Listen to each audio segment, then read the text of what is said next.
Unified 911, anong matutulong namin sa'yo? Anya ti maitulong mi ken kahapon. Anong may tatabang ko sa Unsay imo? akong ikatabang nimo? Ngini makadabang na misal ka no. Sa anumang wika o dialekto, may tulong na darating sa iyo.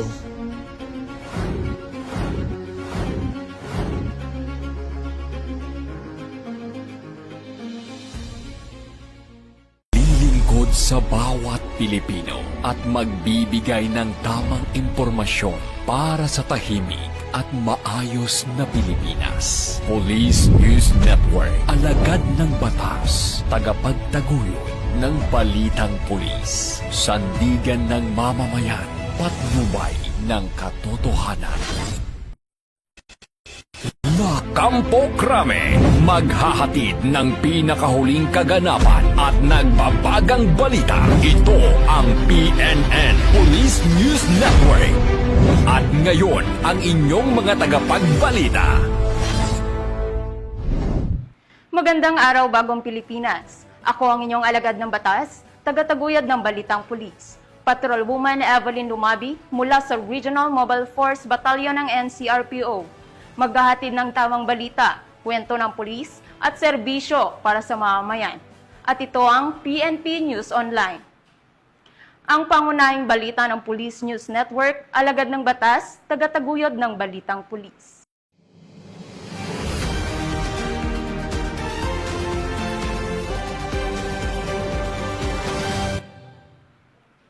Ngayon ay araw ng Sabado at narito ang mga balitang nakalap ng ating mga PNN correspondents sa loob ng linggong ito.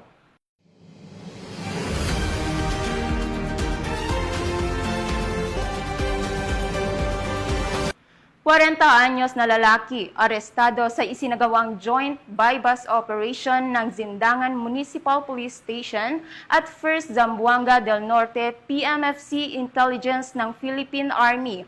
Ang buong detalye ay hatid ni Patrolwoman AJ Cortez.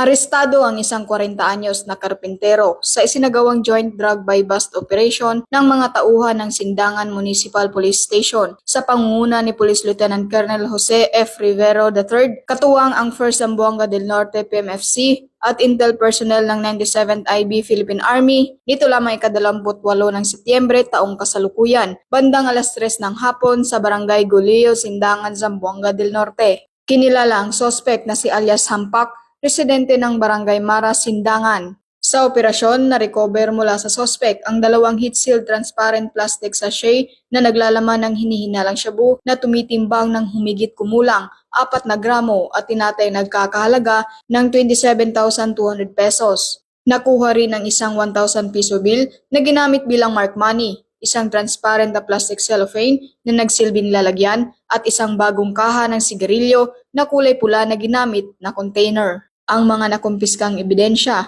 ay dinala sa Provincial Forensic Unit Fatima Liloy, Zamboanga del Norte para sa pagsusuri, habang ang suspect ay nasa kustodiya ng Zindangan Municipal Police Station para sa kaukulang disposisyon. Layunin ng operasyon ang pagpigil at pagsupil sa paglaganap ng ilegal na droga sa lalawigan, pagtitiyak ng kaligtasan ng mga mamamayan at pagpapatibay ng kampanya ng pamahalaan laban sa pinagbabawal na gamot para sa mas mapayapang pamayanan. Mula dito sa tanggapan ng kapulisan sa Region Siam, ako ang inyong PNN correspondent, Patrolwoman AJ Cortez, alagad ng batas, tagataguyod ng Balitang Pulis. Maraming salamat, Patrolwoman Cortez.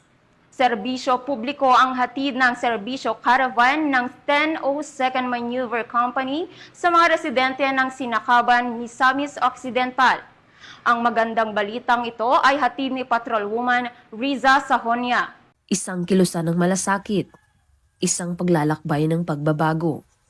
Ang serbisyo caravan ay patuloy na umuusad, hindi lamang dala ang serbisyo, kundi pati ang pangako ng dignidad at mas maliwanag na bukas para sa bawat mamamayan. Sa pamumuno ni Police Major Alvin Marnilo Tamayo, Company Commander ng 1002nd Maneuver Company, katuwang ang kaniyang mga kasamahan, matagumpay na naisagawa ang serbisyo caravan sa Barangay Estrella, Sinakaban, Misamis Occidental. Nakipagtulungan ang unit sa lokal na pamahalaan ng Sinakaban at iba't ibang ahensya ng pamahalaan upang maihatid ang mahalagang serbisyo gaya ng medical na tulong, suporta sa kabuhayan at mga programa sa kaligtasan. Namahagi rin sila ng food packs at tsinelas para sa mga residente, kasabay ng anti-terrorism dialogue na layong palakasin ang katatagan ng komunidad at ang pakikipagtulungan sa mga otoridad para sa seguridad. Ang nasabing gawain ay patunay ng nagkakaisang pamamahala na nagsusulong ng madaling pag-akses sa serbisyo at inklusibong kaunlaran para sa lahat ng barangay sa lalawigan. Mula dito sa Hilagang Mindanao, ako ang inyong Police News Network Correspondent, Patrolwoman Riza Sahonia, alagad ng batas, tagataguyod ng Balitang Pulis. Maraming salamat, Patrolwoman Sahonia. Babae arestado sa kasong estafa ng tinaguriang top 1 most wanted person ng City Special Operation Group sa mga tauhan ng PNP Davao. Patrolwoman June Mary Joy Rupin sa report. Isang babaeng kabilang sa listahan ng top 1 most wanted person ng City Special Operations Group ang naaresto sa bisa ng warrant of arrest para sa kaso ng 3 bilang ng estafa ngayong Setyembre 29 taong kasalukuyan bandang alas 12 Gs ng tanghali sa Candelaria Street, Barangay 76-A, Ecolan, Davao City. Kinilala ang suspek sa alias na Janet, 57 taong gulang, may asawa, isang laborer at residente ng Emerald Street, Lumina Estates, Purok 3, Barangay Comunal, Davao City. Katuwang sa nasabing operasyon, ang mga operatiba ng Regional Special Operations Group 11 at Police Station 15. Dagdag pa, batay sa kutusan ng korte, may inirekomendang piyansa na nagkakalaga ng kabuuang 164,000 pesos para sa pansamantalang kalayaan ng akusado. Sa kasalukuyan, ang suspek ay nasa kustudiya ng Ikulan Police Station para sa karampatang disposisyon ng kanyang kaso. Patuloy naman ang paalala ng kapulisan sa publiko na makipagtulungan sa mga otoridad sa pagbibigay ng impormasyon ukol sa mga taong may kinakarap na kasong kriminal upang mapanatili ang kaayusan at katahimikan sa lungsod. Mula dito sa Police Regional Office 11, ako ang inyong PNN correspondent, Patrolwoman June Mary Joy Rupin, alagad ng batas, tagataguyod ng Balitang Pulis. Maraming salamat, Patrolwoman Rupin. Tulak ng droga, arestadong matapos ang bypass operation ng mga tauhan ng Oton Municipal Police Station sa Oton, Iloilo. Patrolwoman Ledilyn Bansagon, ibalita mo. Sa mas pinaigting na kampanya kontra illegal na droga, isang truck driver ang naaresto sa matagumpay na anti-illegal drug buy-bust operation na isinagawa ng Station Drug Enforcement Team ng Oton Municipal Police Station na pinangunahan ni Police Captain Ali V. Estamber, hepe ng Oton MPS, bandang 1:10 ng hapon sa Purok 2 Poblasyon, San Joaquin, Iloilo, nito lamang ika-27 ng Setyembre taong kasalukuyan. Kinilala ang naaresto sa alias na Stephen, 45 taong gulang, walang asawa at residente ng Barangay Poblasyon, President Rojas, Capiz. Na-recover mula sa suspect ang tinatayang 30 gramo ng hinilaang shabu na may halagang 204,000 pesos batay sa standard drug price. Ayon sa investigasyon, nakalap ang impormasyon mula sa isang concerned citizen ukol sa illegal na aktibidad ng suspect. Matapos ang isang linggong surveillance, nakumpirma ng mga operatiba na si alias Stephen ay sangkot sa bintahan ng illegal na droga, kumukuha ng supply mula sa Iloilo City at ikinikalat sa bayan ng Oton, mga karatig na lugar. Kasalukuyang nasa kustudiya na ng Oton MPS ang suspect at haharap sa kasong paglabag sa Republic Act 9165 o ang Comprehensive Dangerous Drugs Act of 2002. Ang matagumpay na operasyon ay patunay na walang humpay ng pagsisikap ng mga kapulisan ng Iloilo upang sumpuin ang iligal na droga at tiyakin ang kaligtasan ng komunidad ng mga Ilonggo. Mula dito sa Police Regional Office 6, ako ang inyong Police News Network Correspondent, Patrolwoman Ledilyn Bansagon, alagad ng batas, tagataguyod ng Balitang Pulis. Arestado ang isang lalaki na isang top 3 municipal most wanted person na may nakabinbin na kasong rape by sexual assault sa mga tauhan ng PNP Cebu City. Patrolwoman Florome Azares sa report. Sa kulungan ng bagsak ng top 3 most wanted person provincial level na may kasong rape by sexual assault ng RA 7610. Matapos itong maaresto sa sitio Tugas, Banawag at Shepherd, Barangay Guadalupe, Cebu City, noong ika-27 ng Setyembre ng taong kasulukuyan. Kinilala ni Police Major Mark Eric C. Papong, Station Commander ng Police Station 9 Cebu City Police Office, ang suspect na si alias Mel, 35 anyos, na residente ng naturang lugar. Ayon sa ulat ng mga otoridad, ang sospek ay naaresto sa bisa ng warrant of arrest para sa kasong rape by sexual assault, Article 266A, Paragraph 2 of the PRC in relation to Section B of RA 7610 o Special Protection of Children Against Abuse, Exploitation and Discrimination Act na may 1 milyon na rekomendadong piyansa. Kasalukuyang nasa kustodiya ng Guadalupe Custodial Facility ang sospek para sa dokumentasyon at tamang disposisyon. Paalala lang po sa ating mga kababayan na huwag magdalawang isip na tumawag at mag-report sa ating kapulisan kung may mga kaguluhan. Bawat tawag ay mahalaga para sa kaligtasan ng ating komunidad. Maraming salamat po.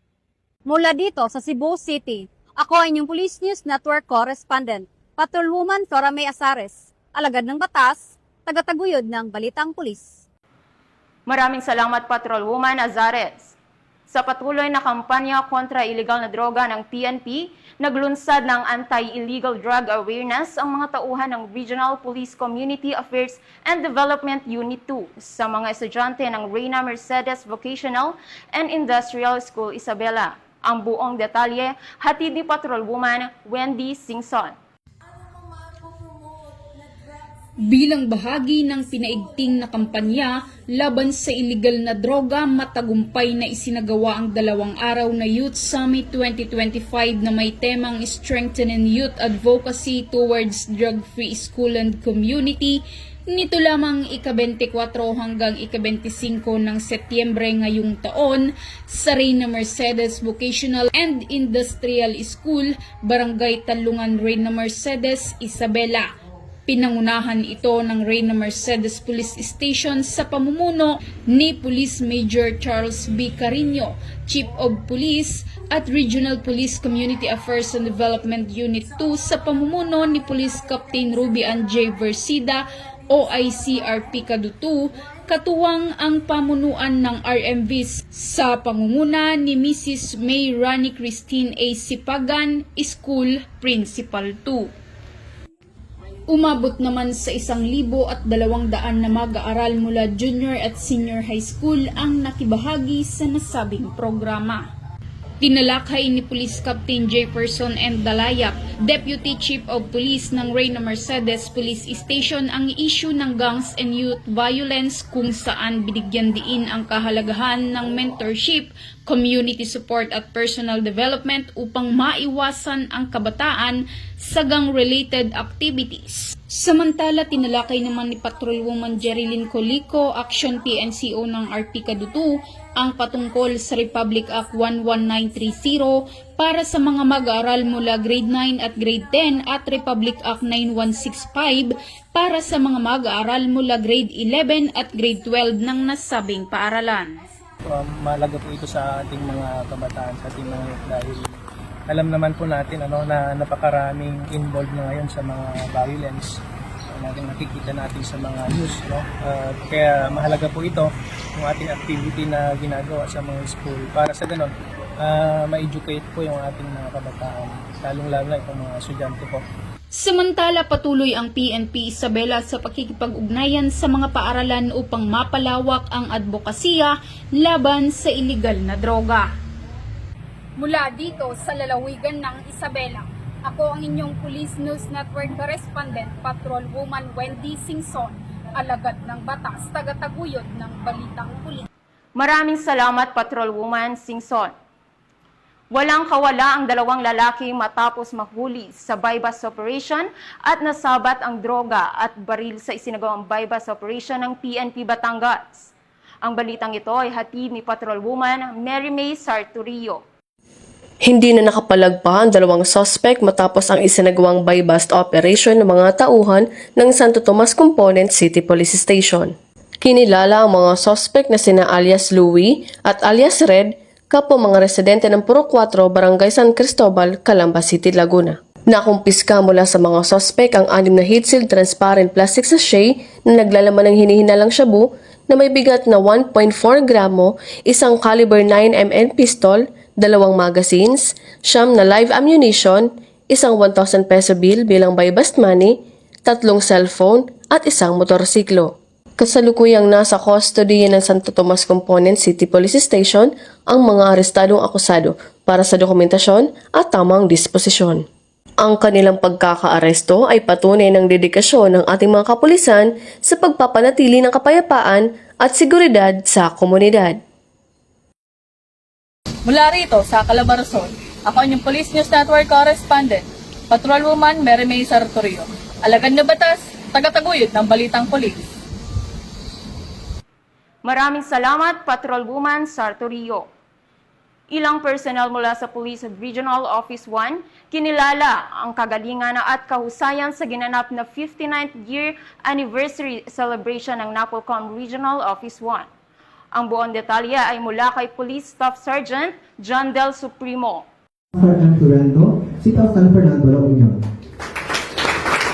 Dinarangalan ng National Police Commission ang ilang personnel ng Police Regional Office 1 sa kanilang natatanging serbisyo publiko at kausayan kasabay ng pagdiriwang ng ika-59 anibersaryo na may temang Upholding Civilian Authority, Strengthening Police Integrity. Ayon kay Police Brigadier General Dindo R. Reyes, ang mga parangal ay patunay na mataas na antas ng dedikasyon ng kanilang mga opisyal. Ang kanilang mga tagumpay ay nagbibigay ng malaking karangalan sa PRO1 at nagsisilbing inspirasyon upang lalo pang pagbutihin ang paglilingkod sa komunidad. Ilan sa mga kinilala ay mga top-notcher sa nationwide Top Examinist Police Officer Examination. Ginawaran din ng PNP Good Deeds Awards ang mga piling personnel mula sa Ilocos Norte, Ilocos Sur, La Union at Pangasinan PPO dahil sa kanilang tapat na paglilingkod sa komunidad.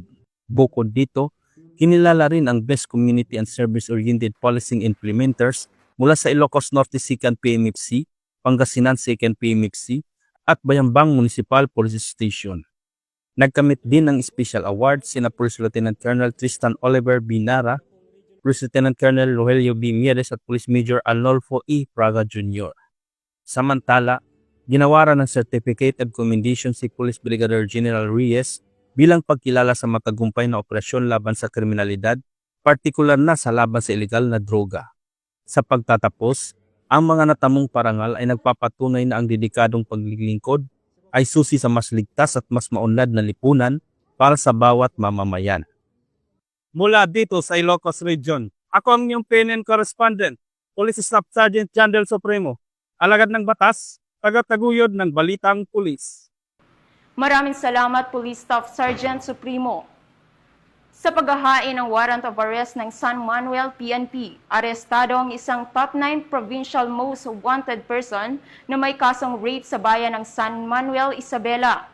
Patrolwoman Jerilyn Colico, ibalita mo. Sa isang matagumpay na operasyon ng pinagsamang tracker team mula sa San Manuel Police Station, Provincial Intelligence Unit Isabela PPO, Provincial Investigation and Detective Management Unit Isabela PPO, Regional Intelligence Unit 2 Provincial Intelligence Team Isabela West, 1st Isabela Provincial Mobile Force Company 3rd Platoon at Regional Maritime Unit 2, naaresto kamakailan ang top 9 most wanted person sa antas panglalawigan na kinilalang si alias Bentong sa bayan ng San Manuel, Isabela. Ang akusado ay naaresto sa bisa ng warrant of arrest na inisyo noong ika-24 ng Hulyo nitong taon ng Presiding Judge, Regional Trial Court, 2nd Judicial Region, Branch 23 Roas, Isabela, na walang inirekomendang piyansa para sa pansamantalang paglaya nito. Ayon sa mga otoridad, ang pagkakaaresto kay Bentong ay nagresulta ng masusing pagtutulungan ng mga ahensya ng kapulisan upang sugpuin ang krimen at itaguyod ang kapayapaan sa komunidad. Matapos maaresto, agad na ipinaalam sa akusado ang kanyang mga karapatang konstitusyonal alinsunod sa Miranda Doctrine. Pansamantalang dinala sa San Manuel Police Station ang naarestong suspect bago ibalik sa hukuman na nag-issue ng warrant.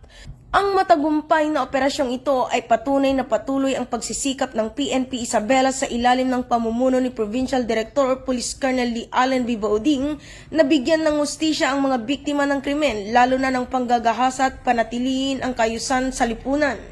Ang PNP Isabela rin ay patuloy na nananawagan sa publiko na magtulungan sa pagpapanatili ng kapayapaan at kaayusan sa pamamagitan ng pagbibigay ng impormasyon tungkol sa mga kriminal na aktibidad.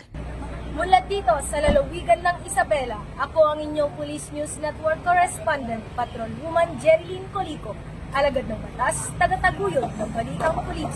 Sa mas pinaigting ng kampanya kontra kriminalidad ng PNP, huli ang 2 wanted person na may kasong frustrated murders sa PNP Palawan. Magbabalita dyan si Patrolwoman Eloisa Beredo.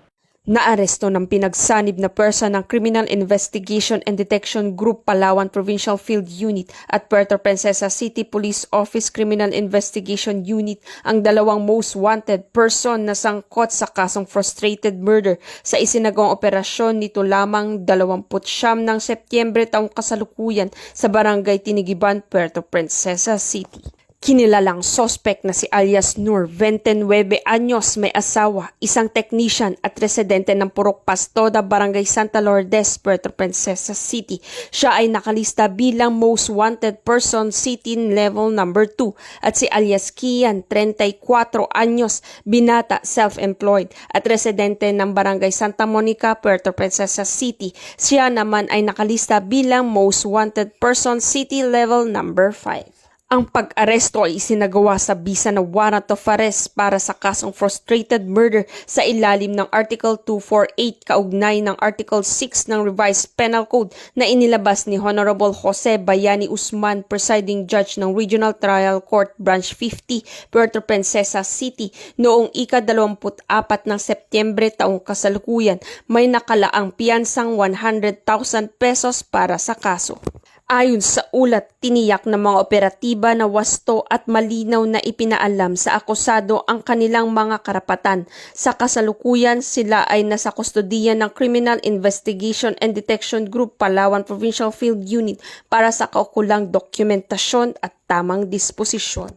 Ang matagumpay na pag-aresto kay alias Nur at alias Kian ay nagpapakita ng mas pinaigting na kampanya ng Philippine National Police laban sa kriminalidad. Ito ay patunay ng dedikasyon ng kapulisan sa pananatili ng kapayapaan, seguridad at katarungan para sa sambayanang Pilipino. Mula dito sa Palawan Police Provincial Office, ako ang inyong PNN Correspondent Patrolwoman Eloisa Joy Beredo, alagad ng batas, tagataguyod ng Balitang Pulis.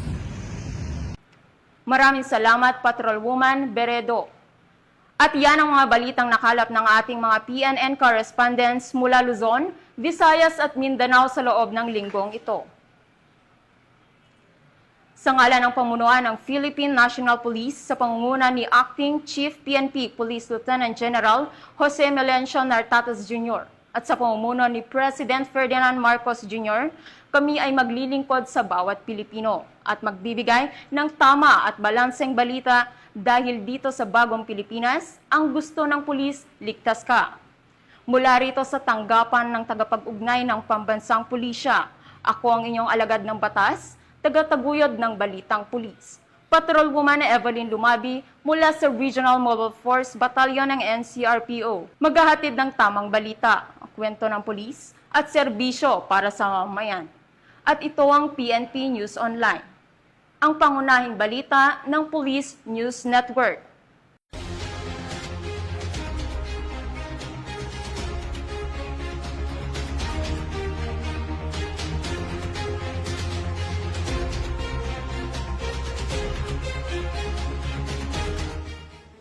Police News Network, alagad ng batas, tagapagtaguyod ng balitang pulis.